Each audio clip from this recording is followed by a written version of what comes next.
Hey Spuddies, PotatoMcWhiskey here, and welcome back to Let's Play some Civilization 6.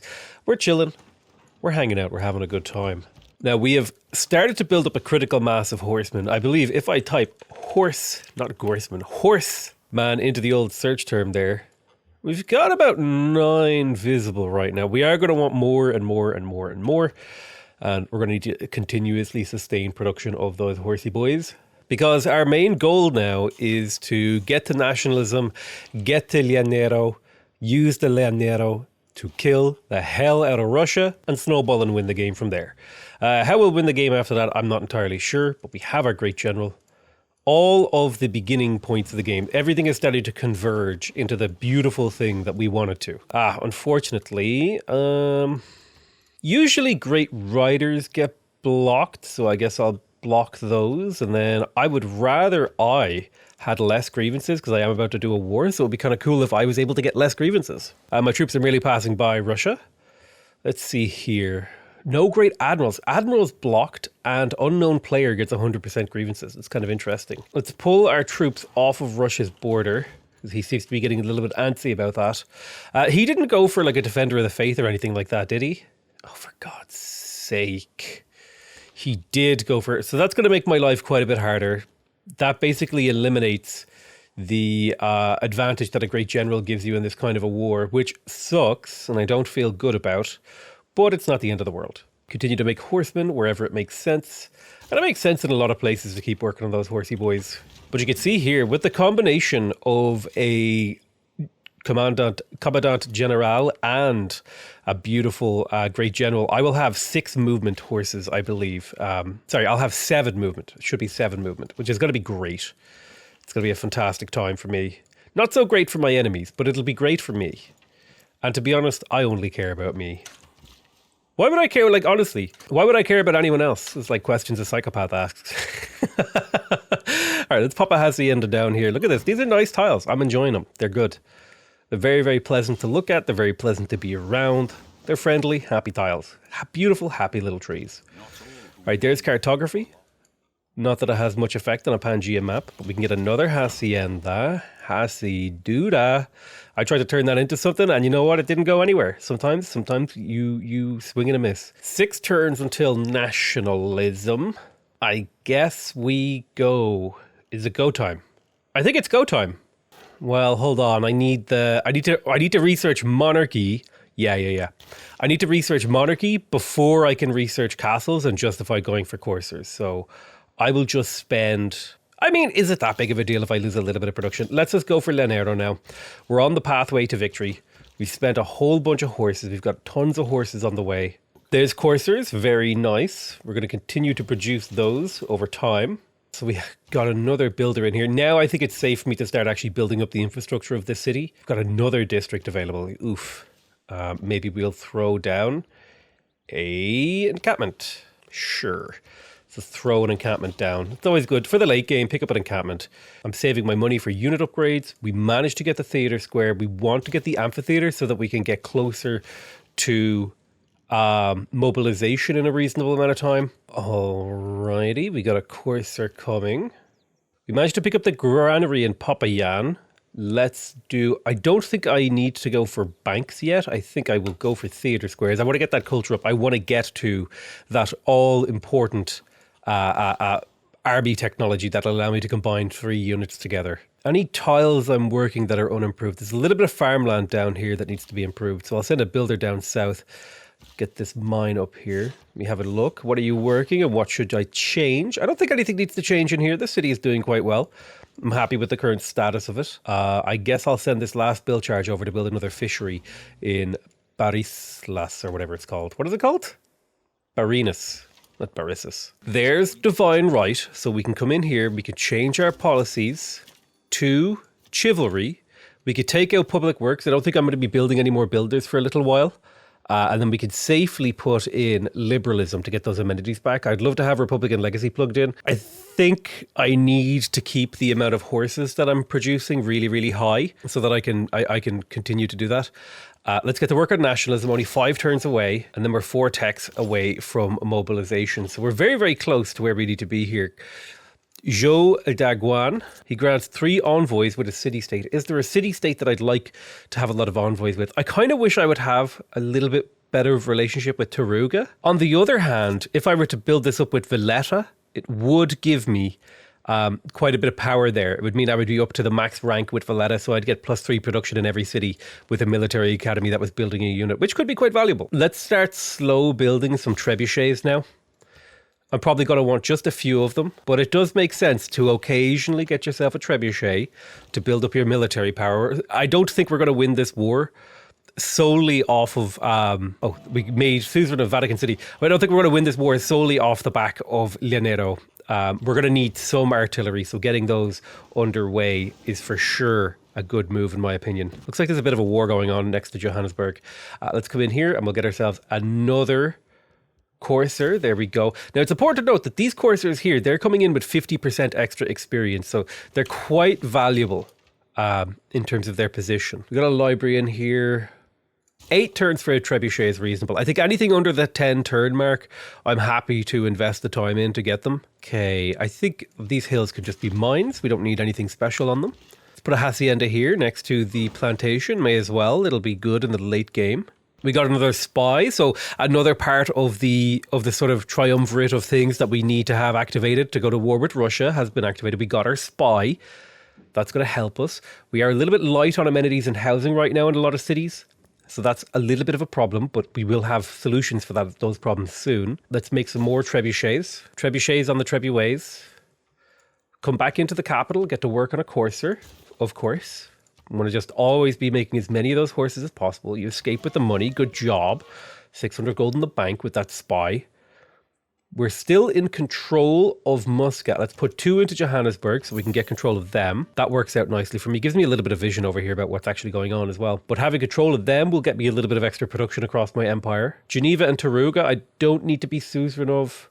I will be at war, so that won't help me. These would be good if I could get suzerainty of them, but it's not necessary for me to be suzerain of those guys. So Russia looks like they're going to war with someone right now, which is a little bit concerning, but I should not have any fear for them.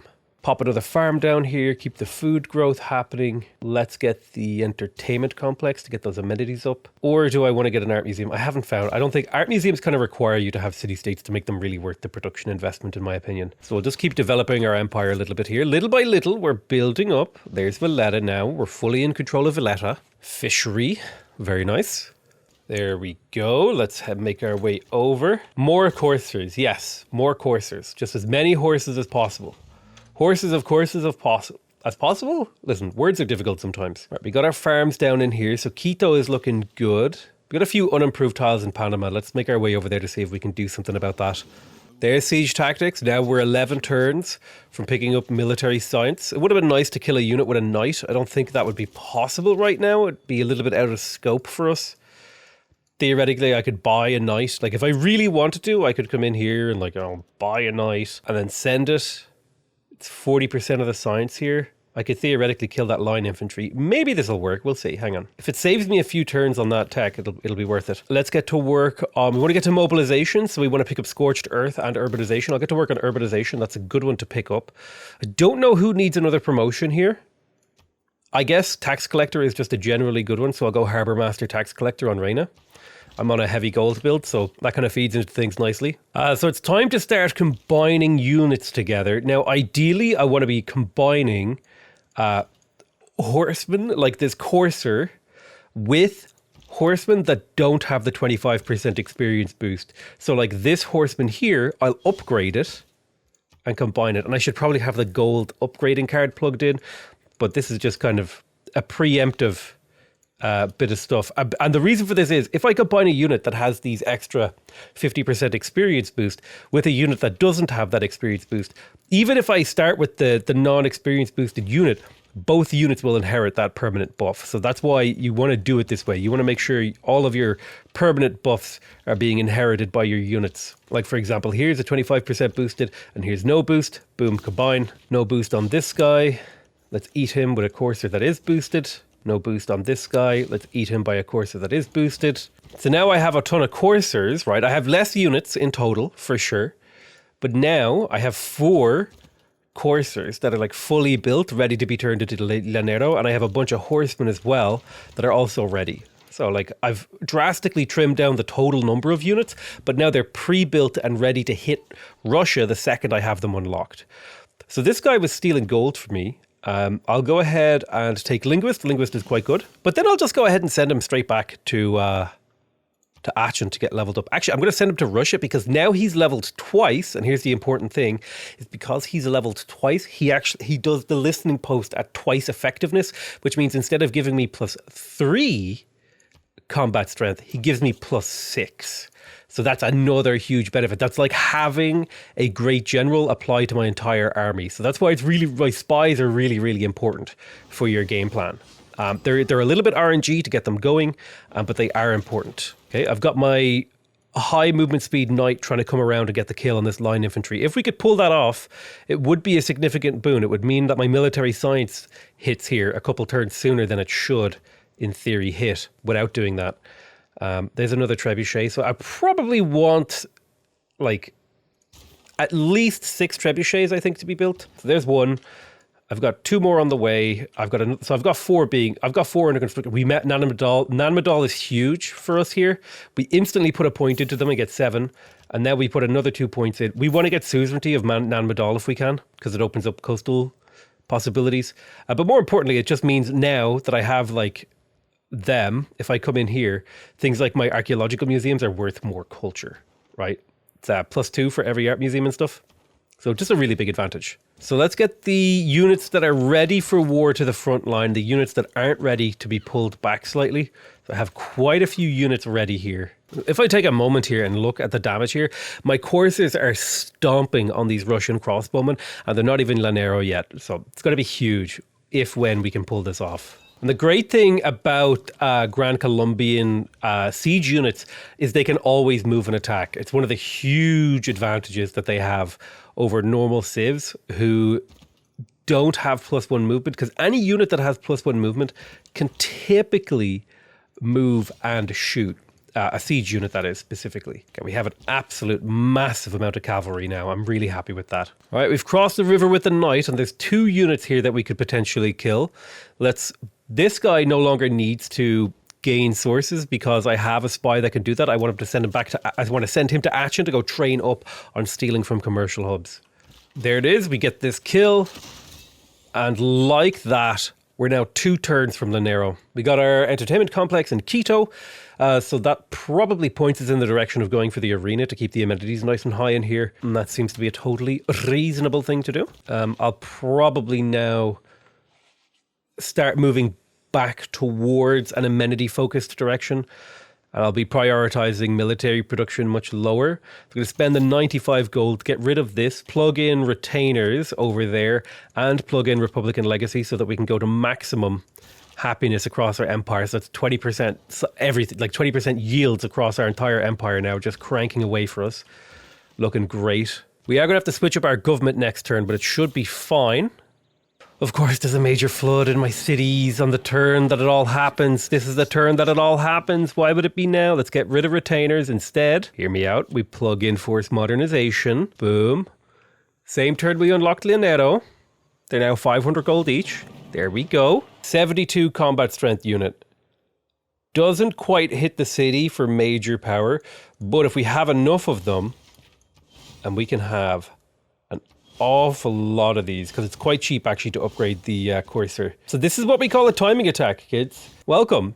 The same turn that I have Lanero unlocked, I have, what is it? 1, 2, 3, 4, 5, 6, 7, 8, 9, 10 Lanero cores on the turn that I unlock them to attack Russia with next turn. That is what we call a timing attack. I should have denounced Russia. I forgot to do that.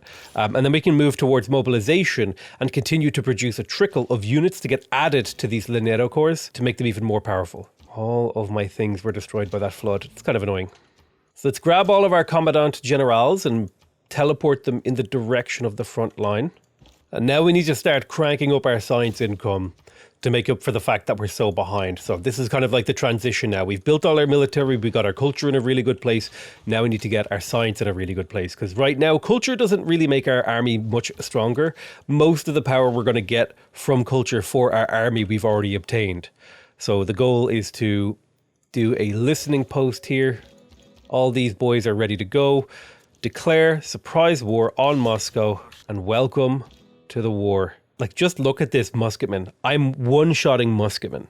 And he has Defender of the Faith. It's a beautiful, beautiful sight. Let's position our great general on the front line. Let's move a Leonero to stand on him. Then we want one in support. I'd like one on this tile. I'd like one on this tile. I'd like one on this tile. So Moscow is completely surrounded.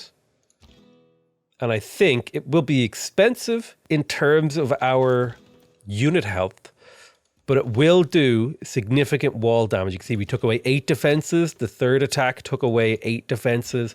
The fourth attack took away another 8 defenses. The fifth attack took away 7 defenses, 7 health. You can see we've taken a chunk, just a chunk out of these walls, but that doesn't matter because we're not taking much damage in return. The second wave of Leonero, I'm going to go ahead and move this Commandant General here to give these guys the movement they need.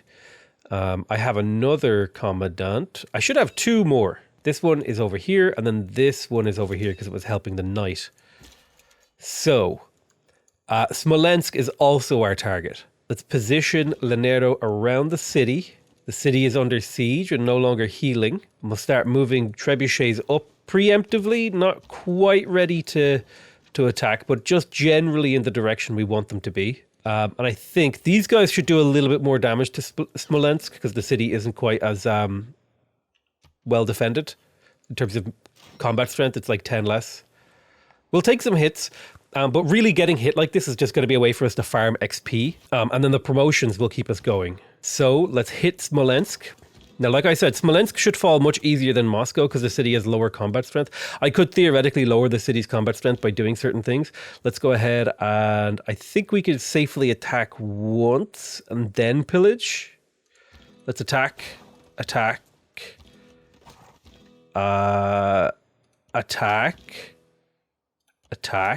attack. Now the city's health is starting to crumble under the Leonero. This is why timing attacks are so important, because this is like such a powerful move that it's hard to actually deal with. Now behind this attack, we are getting universities, we are getting science, we are getting gold, we're getting everything we need to get our economy back on track. This was a bit of a derail of our economy, but it should in turn return us a whole bunch of cities. So he's taken a lot of damage, but he will be able to pillage the farm for heals. So fighting these kind of wars is all about managing unit health, is these timing wars against the AI. It's all about managing your promotions and your heals. So I'm going to go ahead and take coursers because that'll make him stronger against these units. Let's continue to pummel Smolensk. You will take a Caparison promotion as well and then continue to pummel. So Smolensk has fallen. It is ours. Make a dedication. 2 arms seems okay. Heartbeat of Steam seems better too. Let's go ahead and keep this city. 50 turns of loyalty. We'll want to bring up a unit to actually occupy the city for when we're done. So the first Russian city has fallen. We completed La Leonero. Let's get the military academies going because that'll be useful for the follow-up units to be able to give them again, because the military academy will give any more units we build another 25% combat experience. And so if we manage to build a couple of extra Leonero to combine with these guys to turn into Leonero armies, then we'll just have much stronger units with 75% more experience rather than 50% more. Okay, let's get a couple kills on these crossbows and then back to pummeling Moscow. It should fall. It'll fall next turn. Okay, perfect. This is a replacement combination Leonero, so I can stay there safely. You guys are waiting for bombard tech. Our spy has landed in Germany. We're going to go ahead and gain sources with him and then start stealing gold to level up the spy. I do need to get a couple of trade routes and another spy, but otherwise we're looking good. This guy should be safe. I should be able to pillage and heal using promotion. So before you capture a city, look for places you can get heals in, like here, pillage that. Like here, pillage that. Then attack with this guy. I'd love to get a pillage off. You're going to capture the city and promote to heal. I should have pillaged the farm. I forgot to pillage the farm. I didn't even listen to my own advice that I literally just gave you. It happens. It's part of life. Just actually forgot my own advice as I was telling it. So Nizhny Novgorod is next, I think. It's quite a powerful city, but there is also a free settler there. So this is how you play a kind of tall-ish game and transition it into a war. Like, you know, you see an opportunity to kill someone, and you go for the kill. So let's bring these Lanero down to be surrounding the city. We got the arena in Quito. It's feeling pretty good. Do I have a good campus in the city? There is a +3 right there. Let's place it. Don't know if I want to build it right now. Let's build banks. How good are banks right now? Banks are pretty good. Economy-wise, I have a good relationship with Muscat. 9 gold for... Yeah, 9 gold is good. So now, the unfortunate thing about what I'm doing here is my amenities are going to get much more stretched because I have more cities on a single continent. That's the big downside to what I'm doing here. But it should allow me to scale my empire better because I'm turning military units into more cities, essentially, is what I'm doing here. And that's what you want to do. And Civ is all about converting one type of resource into another type of resource as efficiently as possible. Oh, right. I need to get a military alliance with China. That's what I'm missing. That's what I'm missing here. Oops. Yep. Totally forgot to get a military alliance with China. It's just like a big mistake. I'm going to vote this down as much as possible. I don't want an emergency war, not when I'm already hated. Okay, it did fail. I probably overvoted, but that's okay. Let's talk to China. Resident embassy, alliance, military alliance. How about that? Perfect. How would you like to join ongoing war with Peter? He's not willing to do it. Damn. That's unfortunate. Maybe I could have joined war if I'd got him on board. Samarkand has turned into a city-state, which is kind of interesting. I mean, that's kind of cool, I guess. It's got a settler, which I'm a little bit confused about. Let's make sure our Commandant General is in range because these guys get extra combat strength from the Commandant General. Let's get positioned. Promote. Attack when you have good health. This is a major defeat. This is where these bombards are going to come in to help do damage from range. Let's go ahead and combine. I'll bring these 3 bombards into the front line. Take your promotions. I could also be pillaging for gold and production or, you know, basically, you know, all those benefits and stuff like that that you get from pillaging. I don't think I need to. I think the follow-up to this might be some sort of industrialization play. We'll go ahead and grab university in here. What do we got campus-wise? A +2 campus I'll take, but let's get the bank first. Gold, gold, gold. Makes the world go round.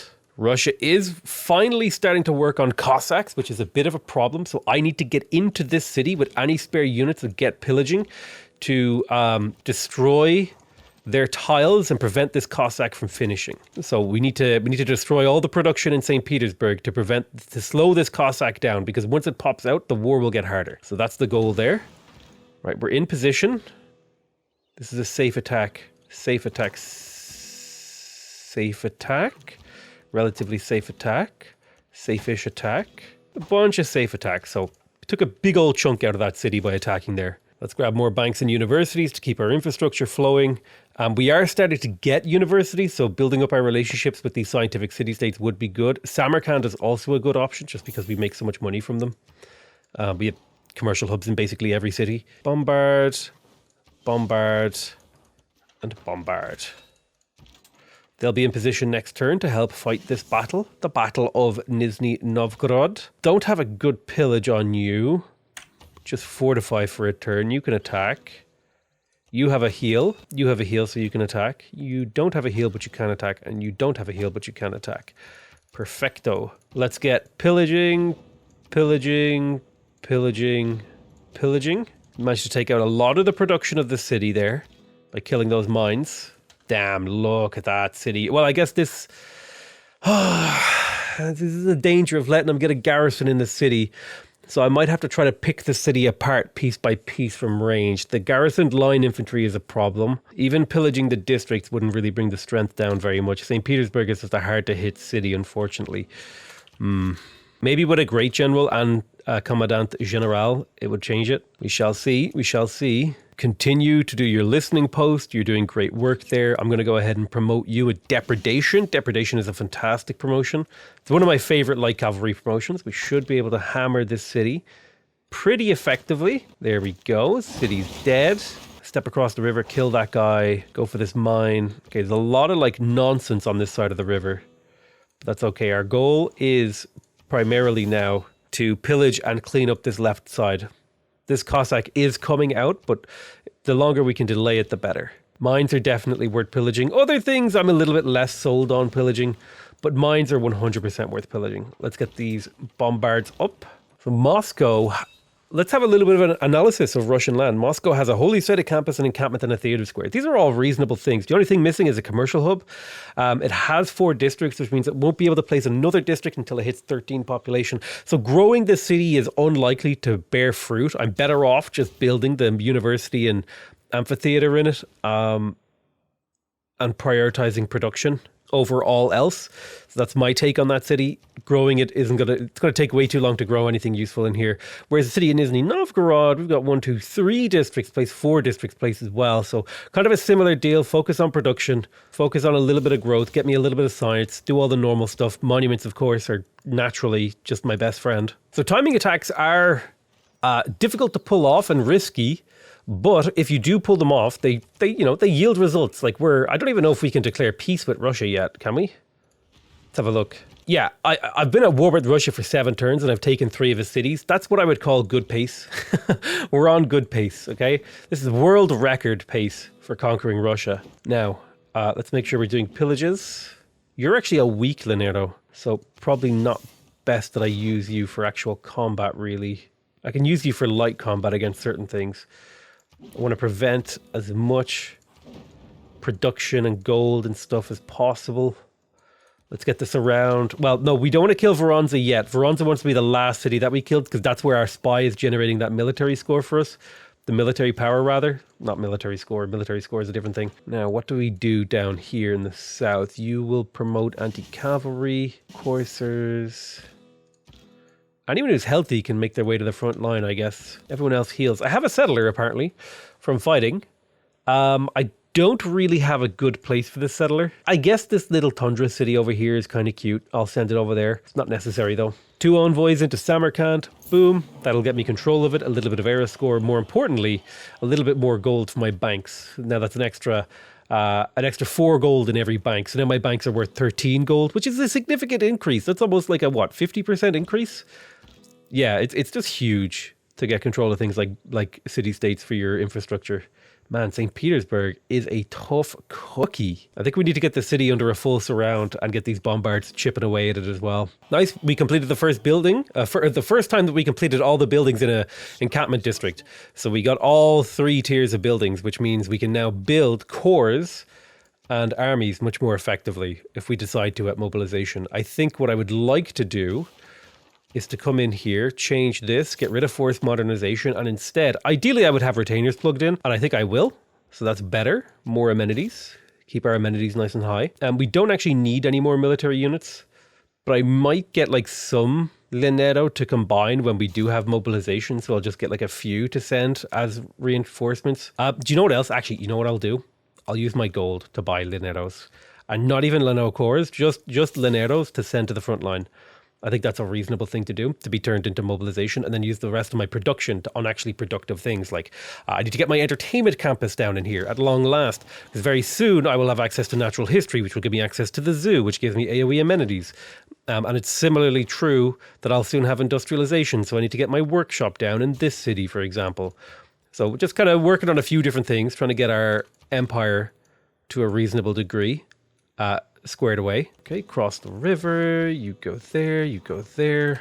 Step forward, you step forward, you step forward. Both these bombards can shoot. Now, these bombards do numbers, okay? They do numbers on, like, look at how much of that health. It makes attacking the city with melee units so much easier, just to get that little bit of a head start on the city's defenses. Kill you, perfecto.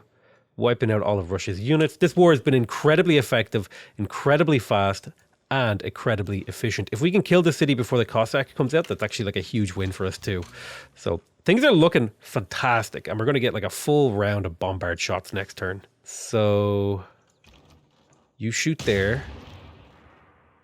You step back and promote. You step forward and shoot. That's the city smashed. Take promotions before I attack if I can. No promotions available. That's all right. I should be able to kill this just with enough. If I throw enough guitar playing horsemen, it should be fine. Perfectamundo. St. Petersburg has fallen. I just need to take Tver and Verona's. And we're in great shape. Like, we have doubled. We basically took Russia's empire at basically no cost. Well, I say no cost. Like, it was just extremely efficient, extremely easy. It all lined up perfectly for us. Let's get those banks up. Those banks are, like, worth gold. Serious gold right now. Tver is going to be a harder nut to crack because it's, like, nestled in the mountains. I do have the added benefit of bombards, at least, to support this fight. And I can bring back my Linero to start working on Verona's. It's probably not worth it spending money to buy more Lineros. This war is already over, so that was a waste of my money, but that's okay. I'm going to go ahead and buy a shipyard in here for the extra production. That'll help the city out quite a bit. Always buy your shipyards. I find they're just really good. Shipyards are. They provide you so much production, so much extra gold. Just really all around great buildings. I want to get rid of this musketman. So there, that's a dead musketman. I want to get rid of this musketman too. Not quite dead. I'd like to get a healthy Linero. So this city is under siege now. We can start moving the bombards forward. Gotta get these Linero out of the way. Get these bombards where they belong. Not quite ready to attack there. Let's get Linero surrounds, beginning on Verona's. In Barinas, I'm going to go ahead and basically I've finished all the basic infrastructure. Let's get to work at a theatre square. It's always good to get a little bit of extra culture. And then I'm going to have whatever spare builders I have just running around repairing things and continuing to siphon funds from Germany because it's a really efficient thing to do. Really wants to make peace, which is totally understandable because he's been absolutely obliterated in this war. And he has almost no chance to come back from this. And the AI knows it. And it's good that they know it because I know it too. Go ahead and take some promotions and keep attacking. You don't need to attack. We're just getting bombards into position now. This is great. Tver should fall very quickly. And this city over here is not far behind. Let's get the arena in the capital, get those amenities up. My amenities have dipped down to where I'm only content in all my cities, but I can get those numbers probably never back to where they were, but it's somewhere in that direction once this war is over. That would be the dream. All right, we're continuing to spy. Let's make sure that you do diplomatic visibility. Wait. What? Wait, your agents finished their time at a listening post. What are you talking about? He's still doing it. I'm so confused. Maybe I clicked repeat mission. Am I dumb? I don't know. It is possible that I am dumb. Entirely possible. Okay, blast, blast, and blast. That's a huge chunk of the city's health. Attack, attack. And attack. City loses health. Let's get this great general heading down here to help out these guys. Make sure there's a commandant general in range of everyone. Promote, then attack. Attack. Attack. Attack. You can't attack. That's okay. Then bring the great general back up. Okay, the Guard Imperial is kind of spooky. Not going to lie. It also kind of looks like a Cossack a little bit. Like the hat does. The Cossack hat. And there looks like there's a little bit of potential over here for haciendas. Like we have a pasture or a plant. We have a plantation here. We have a plantation here and stuff like that. Once I've conquered these Russian cities, I'll probably like end the episode and do like empire-wide replanning for this Russian half of the empire. And then I'll talk about like what decisions I made and why. I think that's going to be the plan going forward. I would like extra gold, please. I think I would like that extra growth. That would be nice. So I'll vote for myself there. -5 loyalty isn't that big of a deal when you compare it to 20% faster growth. Looks like Peter won that award, but he's going to actually die now. So let's make sure we position carefully. We want to shoot with this guy first. Boom. And then this guy. Capture here. Fortify there. Okay, what is going on?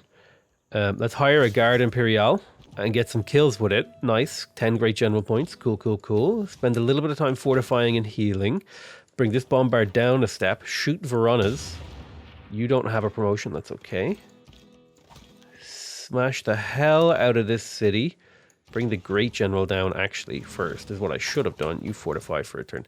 You probably shouldn't be there. That's okay. And Russia should die next turn. So we've managed to achieve an incredibly fast and efficient war.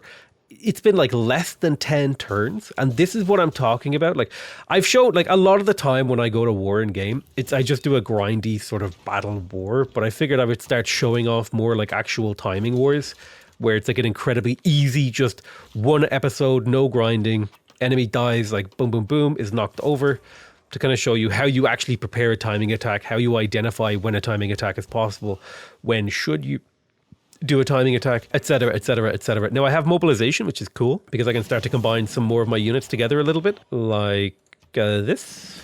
Grab depredation, blast the city, attack, attack. And there is Russia dead. A single episode war, maybe 10 to 12 turns to kill Russia, completely take over their entire empire and double the amount of land that I have. Now, granted, some of this land is up in the tundra, which is not very useful. I do get to inherit their religion. I'm not the controller of the religion, but I have their religion. So holy sites will give me culture. I'll get extra culture and faith from my ministry.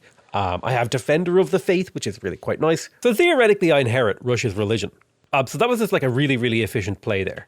And you want to be looking for these kind of things that you can do in your games. Look for a weak ally or a weak neighbor. Now, the question is, do I want to do art museums, or I think I'll do a few archaeological museums. I think that makes sense to me in cities with good production. So university art museum. I want to get my science and my culture up now so that I have my late game options open.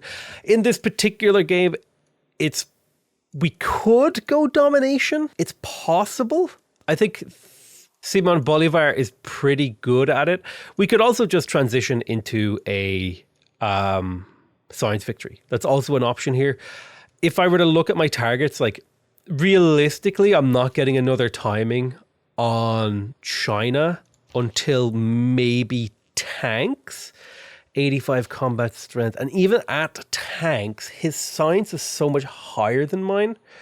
45 text versus 37. Yeah, I don't think I'm going to get another timing attack off on this game. He's building Ruhr Valley, he's building Kilwa, he's building Colosseum. He's spamming nothing but wonders. His empire is like just completely churning away. I think my timing attack on China would be nukes. And if your timing attack is nukes, you may as well go for a science victory, in my opinion.